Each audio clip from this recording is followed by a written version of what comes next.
This is Studio 809.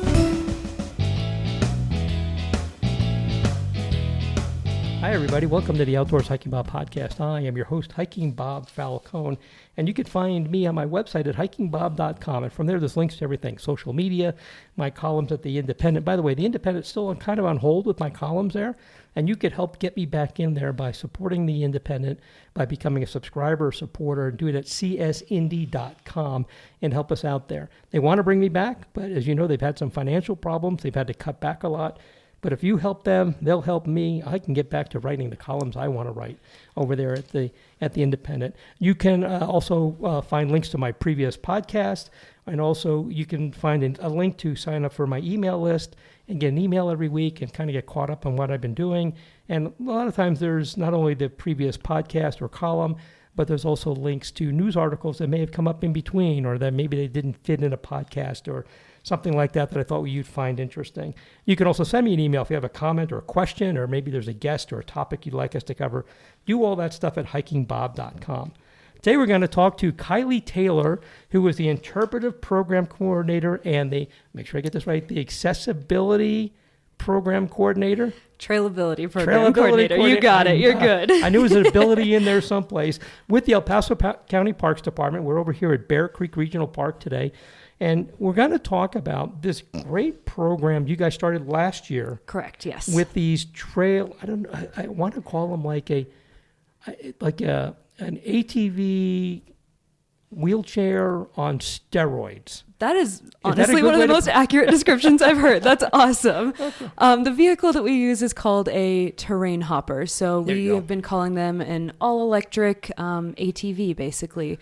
Specifically used for people that have disabilities that would prevent them from getting out on our trails. And on last week's podcast, me and my co-host Kevin talked about, we said this was coming up and we're going to be talking to you about it. I love anything we can do that gets more people out there. Absolutely. And recognizing that you can't get everybody on everything, obviously. The comparison to me was like Kevin and I are probably not going to go climbing up a cliff, something like that, because A, it would scare the daylights out of me, and B, I don't have the equipment and training and everything. Right. But I appreciate those who can do that. Yes. But this gets people out on some of the trails that they can get out onto with this device. So tell us about, I guess let's start off on the beginning. Tell us about the terrain hopper. What is this thing? I'm picturing something with tank treads and stuff like that on it. So if you've ever ridden an ATV before, it's very similar to that. Instead of sitting on top of it, though, you're kind of in it. So 4 tires, just like usual, all electric. It can be operated 3 different ways. So you have power at the handlebars, so a participant could steer the vehicle themselves with that. There's also an option to use a joystick that's mounted on the side of it, like kind of near your arms. So say you didn't have the upper body strength to be able to hold your hands up at the handlebars for the entire hike, we can switch that to the joystick. You can use the joystick and rest your arm a little bit more. That joystick is also mounted on the terrain hopper, but can be taken off and then operated by a staff member or a volunteer. So again, say you didn't have the dexterity in your fingers or your hands to be able to operate the vehicle with the joystick, someone else can do that for you and make sure you're still hiking our trails. So is that like a wireless connection, or is it a cable that connects? It's cabled connected, yes. Okay. Yeah. Just curious. Yeah. This sounds like a really great idea. And I know that this is something that kind of is catching hold. Yes. Around your Staunton State Park. Started this a couple of years ago. Absolutely. And I think that kind of, I remember going up there and saying, this is like the greatest thing on earth. Why aren't we doing this? Right. But that park's a little different. It's flat. It's an old ranch, so it's very wide. Trails, I've been up there. Most of the trails are very wide and, easily accessible. Right. So tell us about your program here. How many of these terrain hoppers do you have? How do you run it? What is it? How does this program work here? Absolutely. So we were really lucky to have 2 terrain hoppers. So one is here at Bear Creek Nature Center and another is over at Fountain Creek Nature Center. A really big part of the entire process of getting the terrain hoppers and continuing our trailability program has just been a huge amount of collaboration. So we were really lucky to have one of the terrain hoppers purchased by the Independence Center, which is a local nonprofit working specifically with people with disabilities. So they purchased one of them, and then the other was purchased by our El Paso County Facilities and Strategic Infrastructure Department, Oh, longer nice. name. But we were able to get them financed through those two different entities, which was just fantastic to be able to do. The program itself, you can hike at Bear Creek or you could hike at Fountain Creek, either or. We have about 1 to 3 miles of trails, depending on what your comfort level is or your ability is.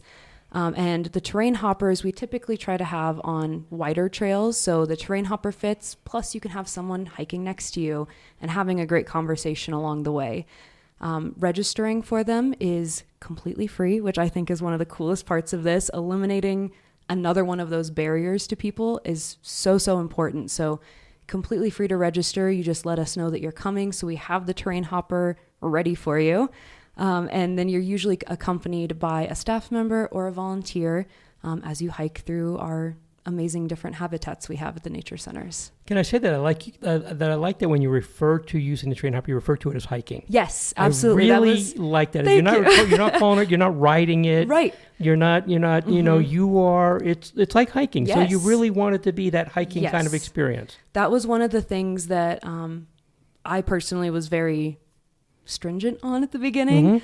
Mm-hmm. This is a tool, not a toy. It is someone's mobility device that's allowing them to get out in nature in a way they previously couldn't have. So we treat it like a tool. We treat it as an extension of that person's body. Mm-hmm. And if they're out there hiking the trails with us, they're on a hike too. They're not having a free ride or just anything like that. You're hiking with us. And there's no terrain hopper time trials going on. No. Good. It shouldn't be that way. It's so you got these two devices, mm-hmm. these two mobility devices. Right. I want to call them the right thing. And tell us about, you talked about somebody goes with you, right. either a volunteer or a staff member.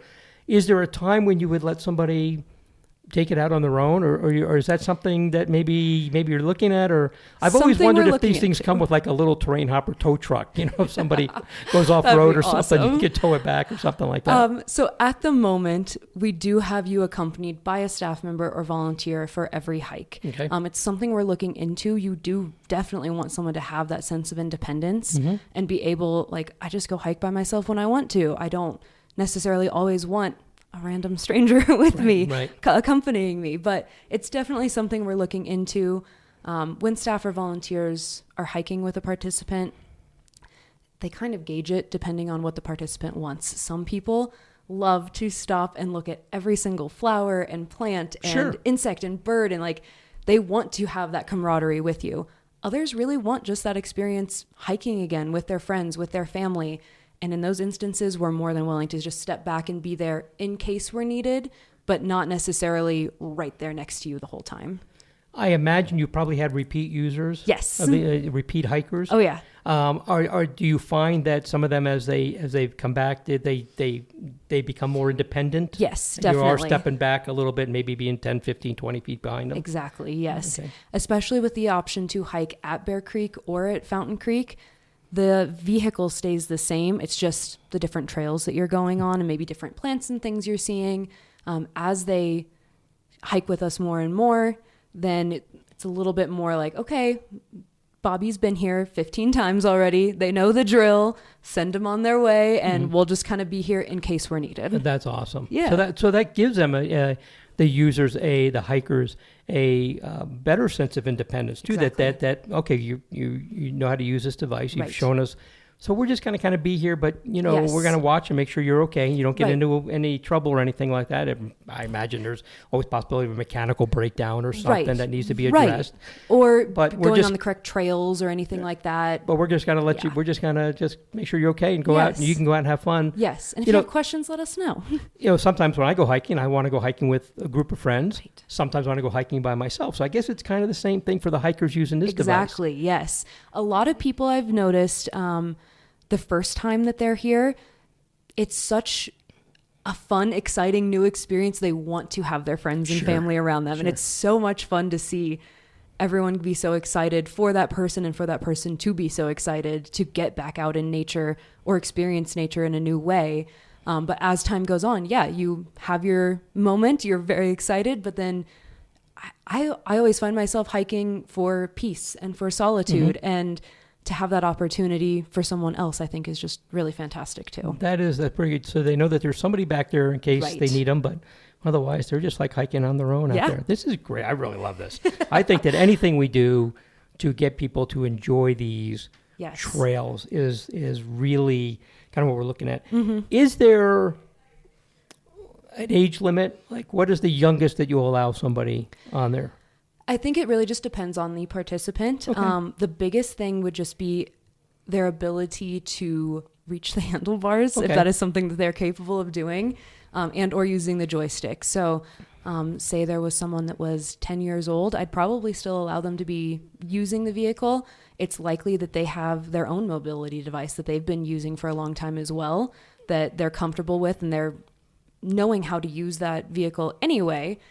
So just kind of an extension of that, really. And it would just be reaching those handlebars. So using a mobility device wouldn't necessarily be foreign to them. Just be, this would be something different. Just a slight modification, something slightly different for them. Sure. So it's more of a size thing than I guess than an age. Correct. Thing. Yes. And I guess the upper age limit is the same thing. As long as you can you handle it, you can. Right. Even if you can't necessarily maybe use those handlebars, again, we can have someone to the side with you operating the vehicle, making sure you can still get out on the hike, or you can operate it via that joystick. So lots of options and accommodations, variations of things you can do to make sure that people get outside. This is great. Let me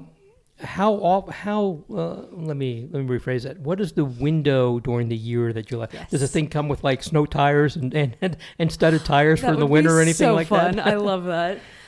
So last year when we got the terrain hoppers, it was towards the end of July. And our seasons and everything. In the winter, it would be a little less safe, I believe, for the participants. We get a lot of ice and things. And plus the cold would really just do a number on your hands holding onto the handlebars for that long.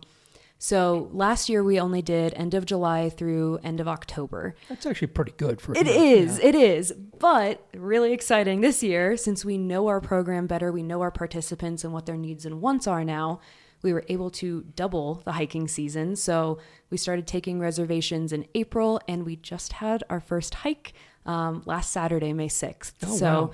First one, so we're going May through October this year. So 6 months of hiking. October? Yes. That's great. Yeah, so 6 months of hiking at both nature centers. Is there any possibility that you can maybe fudge the end date, like as you watch the weather, or you really need to just set a date so you can just plan for it? We usually set a date just so we can plan for it. Depending on the weather, we would see. That would be definitely a conversation to have. Because we've had some winters here that have been pretty mild, clear into December, and then we've had some that, Halloween, and we got 8 inches of snow on the ground. We're freezing our tails off. Yep. I imagine that since it's all electric, that the cold weather has an effect on battery life it does, too. Definitely. So you maybe can't go as far. You don't want anybody to have the battery die on them out there or something. Exactly. That'd be crazy. Yeah, not a good thing. Not a good time. So you kind of talked about the organizations that helped you get this. What was it that made you decide we should get one of these things? Was it like you saw Staunton State Park doing it, or were you organically kind of looking at it anyway, or what made you get started with this? It was something that we were kind of thinking about, kind of on the back of your brain kind of thing. In El Paso County, there are about 81,000 people that have a disability. So that is a huge underserved population that, I don't know, we live in Colorado Springs. It's beautiful and amazing, and recreation and nature and hiking is such a big part of our community's identity. So the fact that some folks weren't able to experience that same way, I think was just something that we were really aware of and noticing. And my personal opinion on this would be, the problem isn't not knowing something, it's knowing and not doing something about it. There you go. Okay. So making sure that we know that this is an issue now, and we know that there are folks that aren't experiencing nature and getting outside, basically, is a huge problem. And that's something we definitely wanted to solve. So the Independence Center, I kind of mentioned them before too, but they have been such a great partner kind of alongside and behind us, supporting us through the whole process. So they and Arise Beyond Barriers, both community nonprofits working with people with disabilities, helped us form some focus groups. Mm-hmm. So it wasn't just us saying, okay, this is what I think you need and want. It was, what do you need and want? What would help you get outside? What would help you experience nature in a whole new way? So hearing directly from people with disabilities, I think, was a really important part of that as well. That's great. And the fact that you guys were responsive to that and recognize it. From when you decided that this was something you wanted, something that the community wanted, something the community needed, how long did it take you from then to get the terrain hoppers and actually get this program going? Yeah. So I started here in March of 2022. And by that point, they had done a lot of the research with the focus groups, and the terrain hoppers were purchased. We were just waiting for them to get here. Right. So it had been a whole process, basically all of 2021 as well, forming those focus groups, testing out various vehicles on our trails and stuff, making sure that this was, again, something that was accessible to our community, not just something that we do and then throw to the side or something. It was a permanent part of what we're doing now and an extension of our mission at the nature centers. So 2021 was a lot of the research, focus groups, testing things. 2022 was the year of implementation and making sure that we know what we were doing in terms of registration and how best to be responsive to our participants as well. Great. Give us some specifics or some data on these terrain hoppers. How big are they? How much do they weigh? What does one of these things cost? I mean, I kind of have an idea, but if you told me they were $100,000 piece, I go, okay. Okay, if sure. you told me they were $10,000 piece, I go, okay, I don't know. So give me some ideas on, how big they are, what do they weigh? Yeah. What's the data on these things? Yeah. So if you've ever ridden an ATV, I would say about 1.5 of an ATV. So a little bit longer, a little bit wider.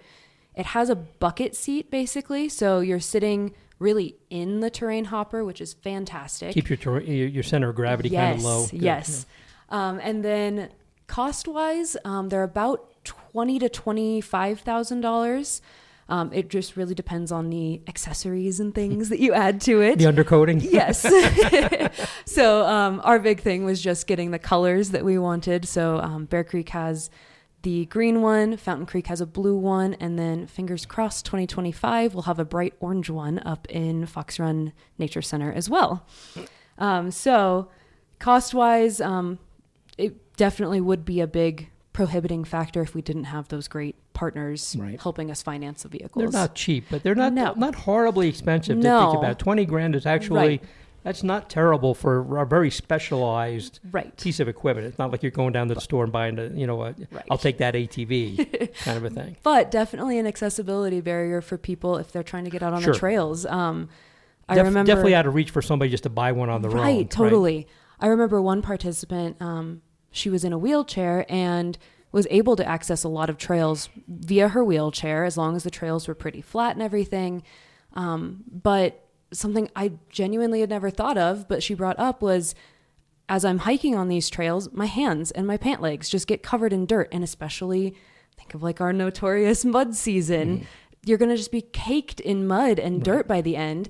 So using the terrain hopper, she was just excited to have clean hands by the end of it, which is something I would never even think of or just take for granted. So even just providing little things like that, I think is really cool. So people have to contact you guys and reserve these in advance because you only have one at each nature center. Correct. So you can't have a line of people waiting for them. Right. But what else do they have to do? Do they have to have somebody, a family member, come with them to help them get in and out of this? How does that part work? Absolutely.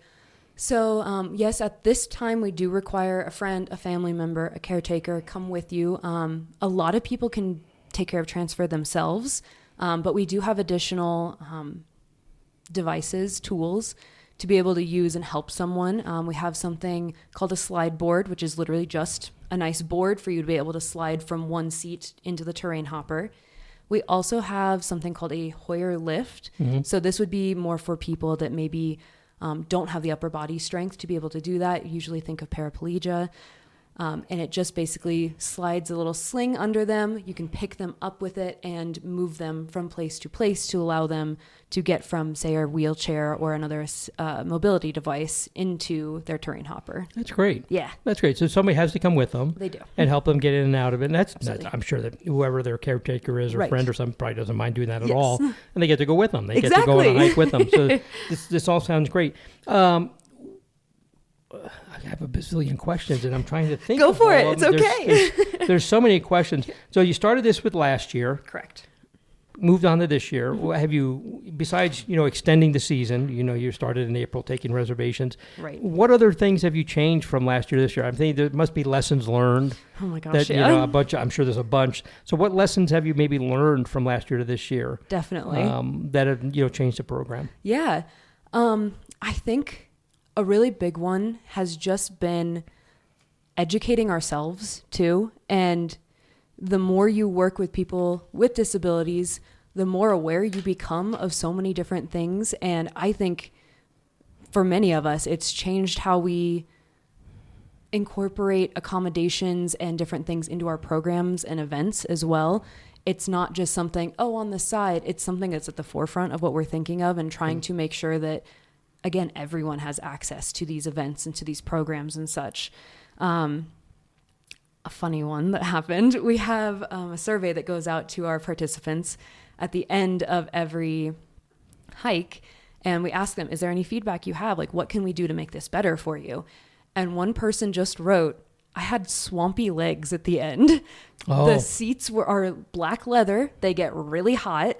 And so they wrote, I had swampy legs. My legs were sweating and it just didn't feel very comfortable after a while. So using a lot of our participant feedback as well was really great, because then we can add things like a seat cover. I'm not the one sitting in the terrain hopper. Right. I wouldn't know that would be something that's affecting you. So I want to make sure that that's something we're addressing for them as well. So now we have seat covers on our terrain hoppers that makes it easier for someone to not have swampy legs at the end of their hike. Sure. How would you know unless you sat in one? Exactly. Right. So really taking into account a lot of our participant feedback, I think, has been really, really helpful. Volunteers have been fantastic as well. Things that they notice or things that the participant tells them that doesn't get into our surveys has been really great as well. A big project we were able to undertake because of the program was increasing the accessibility of our parking lot at Bear Creek too. So previously, when we were doing our Trailability Program, we had a spot where buses would park, and it was a good open spot to be able to transfer someone and let them test it out a little bit before we get out on the trails. But the parking spot that they were in was not really ADA accessible. It didn't have the right slopes. It didn't have the right space. So this winter, we were able to basically redesign that whole spot. We added a little pad for the terrain hopper and made that whole parking spot an accessible parking spot, rather than just, okay, we're going to put you right here and like, this is the place for now, at least. It was like, no, this spot was made for you and made for the program. You are welcome here, and we're making these accommodations to make sure that you feel comfortable and are ready to go on your hike, which I think has been really cool. Cool.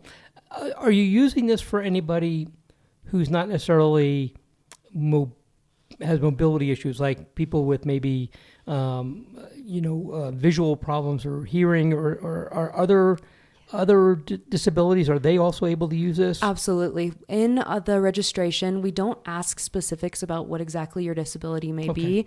Not really our business. Right. But we do ask what kinds of things might affect your terrain hopper or trailability experience. So let us know if you're right-handed or left-handed so we can put the joystick on the correct side. Gotcha. Let us know if you're hard of hearing in one ear or another so we can make sure we're on the other side and talking to you in a way that you're going to actually be able to hear us. Right. So it really just depends on the participant and what they're willing to disclose to us. They can tell us as little or as much information as possible, but we'll take that information and make sure that we are best prepared for you to hike as well. I'm trying to get an idea of the scope of the scope of this program. Well, when we first started, my brain immediately went to people that are using wheelchairs or any kind of their mobility device. But it is so much more than that even. We've had people come in with like COPD. So maybe you can walk perfectly fine, but your lung capacity doesn't allow you to hike for longer distances or up some of these hills and things. So even that is a disability that we don't think of, like an invisible disability, basically. It's not an obvious someone in a wheelchair. It's someone just doesn't have the lung capacity to So be it's able still- to get out and hike. It's still a mobility issue. Exactly. You're not yes. as mobile for as much as somebody else would Right. be. Exactly. So it is such a broad range of people that you're able to serve then with the Trailability Program. Okay. This is great. I mean, like I said, anything that really helps, people get out there. I mean, Absolutely. these people are all taxpayers. They have a right to come out and use their parks as much as possible. Right. And to get them out there. So here at Bear Creek, give us an idea. How many miles of trails do you have available for this? You do it all from the nature Correct. center. So you're not doing it from like the other side of the park or anything like that. Yes. So it's all centered here at the nature center, which makes sense. Of course, you have to have it someplace. Give us an idea. How many miles of trails can somebody use with this device? Yeah. Our trails at Bear Creek tend to be a little bit more single track and have quite a few stairs. So we had to be really intentional about the ones that we were choosing. The ones that we have chosen are really part of the regional trail that goes all the way through Bear Creek Regional Park. It's a hike, bike, and equestrian trail. So we send people along that trail. And then there's a point where you can either keep following it to Bear Creek Regional Park, or you can turn and go up this ridge that is just beautiful. You end up with this gorgeous view of Colorado Springs. You can see Garden of the Gods from there, Sentinel and Specimen Rock. The mountains are right there. So it's about 3.5 miles, depending on what you would choose. You're along the creek, you're on that ridge. It's a really beautiful kind of spot to be able to do. At the moment, that's what we are able to do with the terrain hopper. Technically, it probably could do a lot of those stairs and things, but that's not something I want to ask of participants. Right. There's plenty of trail to see still.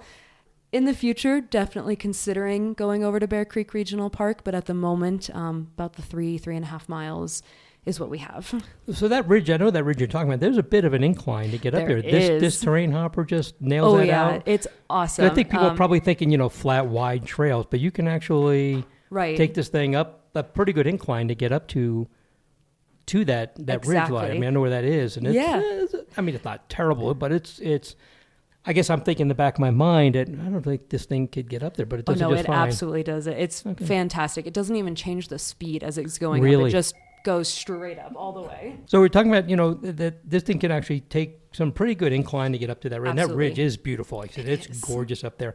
And you mentioned steps. This thing can actually go up and down steps? Absolutely, it could. So not something that we want to do at the nature centers. I, again, don't want to put participants in that situation. It's got to be a little scary. Right. But when they were testing them out, that was one of the things that they tested as well, just to see what it was capable of. And it can just climb those stairs really easy.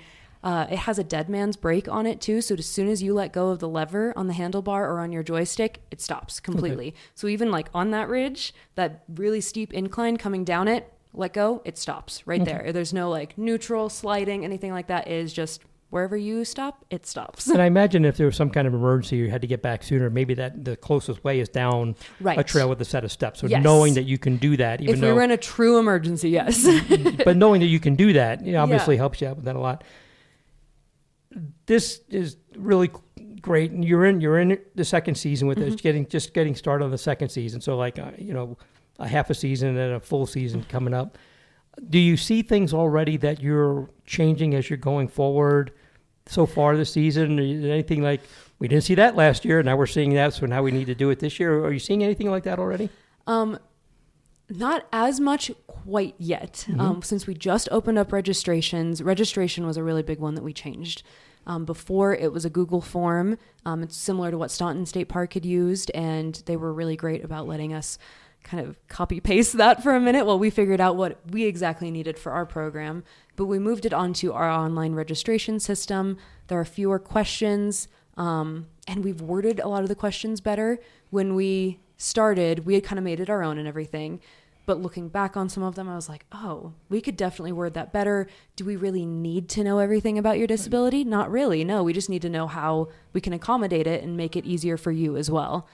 So far in this season, nothing too big, but I'm sure there's going to be a learning curve again somewhere along the way that we were like, wow, didn't see that last year, didn't see that coming, but you adapt and you overcome and you just work to make it better for everybody. You can't think of everything right from the get-go. You learn as you go along. Exactly.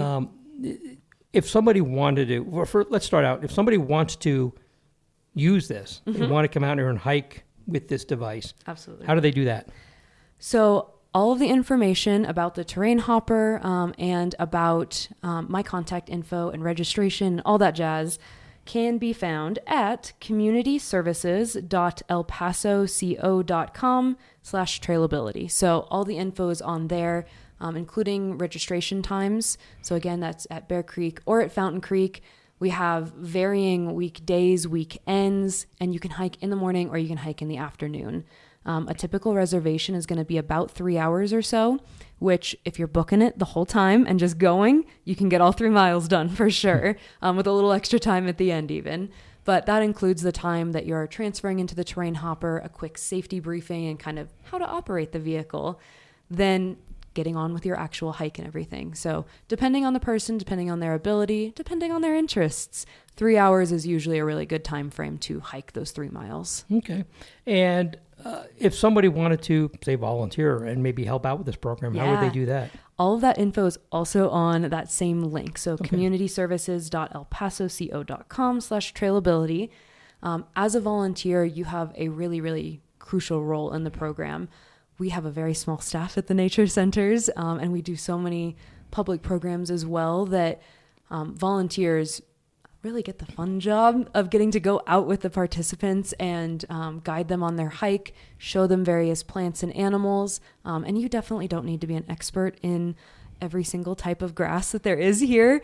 That's something you can learn together with the participant. There's apps you can get for that. Oh yeah, there's apps. We have a whole guidebook. So you don't have to be an expert. We just want people that are invested in the program and would like to give more of those opportunities to people. What kind of weather conditions do you have where you say, maybe today we're not going to do that? As long as the participant is willing to hike in the rain, we say go for it. Okay. However, we have our notorious afternoon thunderstorms. So if there is thunder, if you hear thunder, sorry, we got to cut it. And if lightning is within 10 miles away, then we have to cut it. So say you're out on your hike, it's just been raining for a while, and then you hear a crack of thunder. You have to turn around and come back, just for the safety of our participant and for our volunteers and those accompanying them too. I forgot to ask one big question. Yes. I'm sure I'm going to answer. How fast does this thing go? So the mode that we have it on is honestly a really good, just walking pace. So another great thing about them is they're super duper quiet. With that electric motor and everything, you can hear the wildlife. You can hear the birds in the trees. Someone can walk alongside you at a reasonable pace and still be able to carry on a conversation without yelling over an engine. So I would say good walking pace, 2.5 to 3-ish miles per hour. That would be, it's a good clip for the people that are walking alongside you, but reasonable still for most people. Sure. Well, you wouldn't want to be on this thing just zipping around. You miss definitely not. You miss out on the whole experience of being out hiking. It'd be fun, but we already established no time trials going on with this. Right, exactly. We're not racing them. Is there? I'm doing kind of some mental math, and trust me, math is not my strong point. But at 3 hours a slot, mm-hmm. you don't have a whole lot of slots available in a day for this. So you have one here, one at Fountain Creek. We're in the master plan processing, kind of going on with Fox Run. Got to take a couple of years. Oh yeah, and get one there. Is there any plans right now to add more of these to the nature center, so you maybe have 2 or 3 of them, so you can get more people out there? That would be dream goal to have. It's great to have more accessible trails at the nature centers, but not everyone then has the means to get to the nature centers. So you want to be able to provide those opportunities to people in other parks and open spaces around the county, and just have greater access to the outdoors. So dream goal, that would be absolutely, I would love to have that.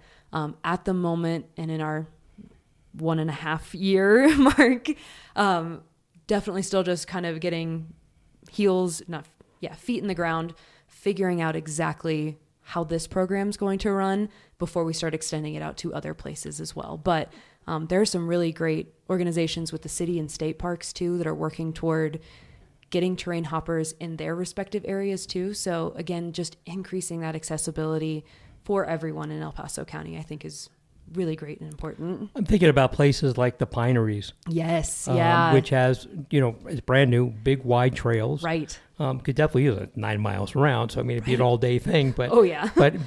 So you would think that you would want to expand it to more parks before you added like a second one here. Is that kind of your At your the thinking? moment, yes. We have had instances where there are a couple folks that have a mobility disability or a disability of any kind that wanted to hike together. But at the moment, we're not able to do that for them. So baby steps as we go, definitely trying to get there piece by piece, but definitely something on our radar to have multiple at the nature centers or to expand it out to other parks as well. I think would be great. I'm thinking Black Forest Section 16 too would be a nice place for it. So pretty. Nice, easy 4 miles and just shaded, wide. Gorgeous kind of area. Yeah, that'd be awesome. So I'm thinking in my mind all these great places that you can add them into, but I can see the logistics of that happening. Storing it somewhere, I think, would be a big thing too. And scheduling and stuff. Yep. But I mean, obviously, you guys are thinking about this. Yes. So you want to get people out to maybe, the nature centers are nice, but obviously, there's other parks. There are other places, out there. and the nature centers aren't a local or central place for a lot of people too. So being able to meet them where they're at, I think, would also be really great. Homestead Ranch is another one I'm thinking. That, and actually, I have a building there, so. You could store, right? Yeah, and actually the trails there are not anything, I can't think of a trail there that you couldn't do with one of these two. Exactly, yeah. I know. The wheels are turning. Future thinking for sure. So let's think really big. If somebody wanted to help El Paso County buy one. Absolutely, somebody had a grant or something like that. Yeah. Who do they contact to say, hey, I want to help you buy one? How do they do that? Well, that would be me. Okay. So, like I said, my name is Kylee Taylor, and all of that info, including my contact information, can be found on our website for Trailability. So if that is something anyone is interested in, that would be fantastic. Not even just our big donations and things or grants, but every little bit helps because, like we said, this program is completely free for participants. Right. But of course, not completely free for us to operate. So even just $10 purchases 40 flyers that go up around the community so we can let people know that this even exists. I think that's been one of the bigger challenges throughout the process is getting into those spaces and making sure people know that this program is there for them. So marketing that has been really, really big. But like I said, $10 is 40 posters that increases awareness about the program. Sure. This is a great idea. This is really good. And kudos to you guys for just stepping up and recognizing the need and then doing something about it. I think is really big for the community and for you guys. I think it's just a great idea. And I'd like to, Colorado Springs is getting ready to implement a program. Right. I'm on the board at Friends of Cheyenne Mountain State Park. We're looking at something like this. I know you've had one of the devices down there to play with. Some of the state parks are looking at this, and everybody's like, this is probably something we should be doing for the people who are paying for these parks and stuff like that. Absolutely. And it's been so cool to be kind of a guiding force. We had so many guiding forces for us when we were starting the program, but to be a guiding force for the city, for Cheyenne Mountain State Park, as they're starting their own programs has been awesome. I know Cheyenne Mountain State Park is looking at the terrain hoppers as well, so getting more terrain hoppers in the area, but then adjusting like we did with Staunton State Park, figuring out what the needs of your park or open space are and adjusting to that as well. So I think it's been really, really lovely to be part of that too. Excellent. Anything else you can tell us about it that I may have forgotten to ask you or anything that we might have skipped over? A big thing was, again, that survey we sent out getting participant feedback on things we could do better.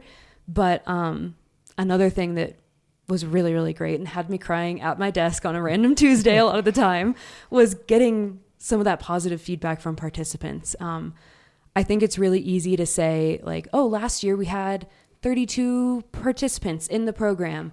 But each of those people got to experience nature again or for the first time. Sure. And knowing that you were part of 32 different people experiencing nature in a new way, I think is just the coolest. So they often left us really, really great comments that were just priceless. Do you mind if I read one to you? No, go ahead. Okay, this one's a longer one. I'm not sure we could put a finger on which moment was our favorite. For me, seeing my wife so thrilled about being able to get out into nature again definitely made my day. Being out in nature was such a big part of our lives. Camping, fishing, and walking together were regular activities. Time has made them impossible for her. This afforded her an opportunity to visit nature she thought was lost forever, and we are so thankful we were able to do this. So just things like that. Sure.